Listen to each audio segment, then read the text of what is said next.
நம்ம லைஃப்பில் நம்ம பெரிய தப்பு பண்ணிகிட்ருக்கோம். என்ன தெரியுமா?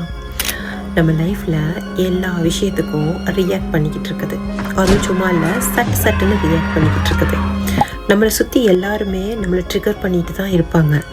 அது எல்லாத்துக்குமே நம்ம ரியாக்ட் பண்ண ஆரம்பித்தோன்னா நம்ம மென்டல் பீஸ் காலி. ஸோ என்ன பண்ணுறீங்க?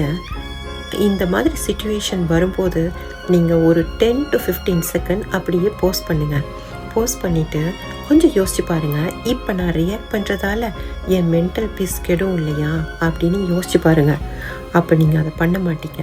அதுக்கப்புறம் நீங்கள் அமைதியாக அந்த சிச்சுவேஷனை கடந்துருவீங்க. ஹேண்டில் பண்ணுறதுக்கான பக்குவமும் உங்களுக்கு வந்துடும். ஸோ இந்த மாதிரி சிச்சுவேஷனை இனி இந்த மாதிரி ஹேண்டில் பண்ணி பாருங்கள். உங்கள் மென்டல் பீஸ் ஒளிமயமான எதிர்காலமாக இருக்கும். இது பிடிச்சிருந்தா மென்டல் பீஸ் அப்படின்னு கமெண்ட் பண்ணுங்கள்.